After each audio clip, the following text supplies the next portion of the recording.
We've been tracking a dry stretch here across Connecticut, and we tacked on another day today. We managed to avoid any shower activity. All of that was well to our east over Cape Cod and the islands. 12 days in a row without any measurable rainfall, and we could add to that again tomorrow. Here's First Alert Futurecast, 7 o'clock tomorrow morning. As you step out the door in eastern Connecticut, figure the 395 corridor, and especially the southeastern corner of the state, perhaps a couple of isolated showers. But otherwise, with that low so far out to sea and high pressure nearby, we do not see any shower activity again tomorrow. Really, the only risk will be eastern Connecticut, and even that will be very isolated in nature. Increasing sunshine later in the day on Saturday, and then we will bring the brighter weather back for both Sunday and Monday. First Alert Futurecast highlighting southeastern Connecticut with some very, very low totals. Really looks like a very unimpressive rainfall event, and our deficits continue to grow. We could use some rain for the month of September. We have a deficit that's approaching 2.5 inches. Without measurable rainfall, tomorrow will be just under that number.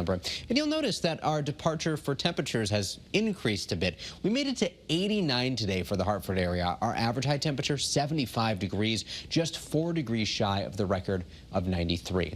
Our iCam view in Old Saybrook right now showing clouds along the shoreline, and this is going to be something that we battle tonight, and we'll likely begin the day tomorrow with mostly cloudy skies. We're expecting mostly cloudy skies throughout the day tomorrow. Our iCam view right now, New Haven, 71 degrees, winds are out of the north at 7 miles an hour. Earlier, we were able to see some stars, which means the clouds, especially as you head west in Connecticut, not all that thick. Here's that low spinning away out in the Atlantic, bringing showers to portions of, say, the New Hampshire seacoast and down to the north shore of Massachusetts. But the heaviest rain has been out over Nantucket and Martha's Vineyard. We'll take you town by town tonight with temperatures in the upper 50s and low 60s along even the northwest hills. Throughout Hartford County will likely be in the lower 60s, and that's going to be the case in the quiet corner too, upper 50s and low 60s. What you do not see here, though, is the increasing cloud cover. Along the shoreline throughout southeastern Connecticut, lower half of the 60s, 62 in Jewett City, 63 in Old Saybrook tonight.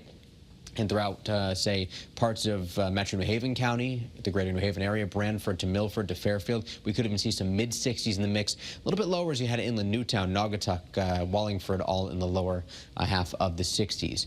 With some cooler weather in the forecast, we'll start to see more signs of this. Steve sent this picture in from West Suffield. The dahlias are blooming in the distance, a bit of fall foliage. The latest from the foliage report showing the Litchfield Hills into western Hartford County and parts of the quiet corner with some low color, but the latest forecast showing that even all the way to the shoreline, we could see low color begin to pop up over the course of the next 7 days. No need to bring any rain gear to the bus stop tomorrow morning outside of just a couple of towns in southeastern Connecticut. We're in the 70s tomorrow afternoon. A great night for Friday night football. Our game of the week, St. Paul Catholic at Torrington, 65 for kickoff at 7 o'clock with increasing cloudiness. Winds tomorrow a bit breezy again, gusts 20 to 25 miles an hour. That extra water getting pushed into Long Island Sound, prompting coastal flood advisories for New Haven, Middlesex, and New London counties. Fairfield County under coastal flood warnings. Minor inundation possible during the high tide cycle.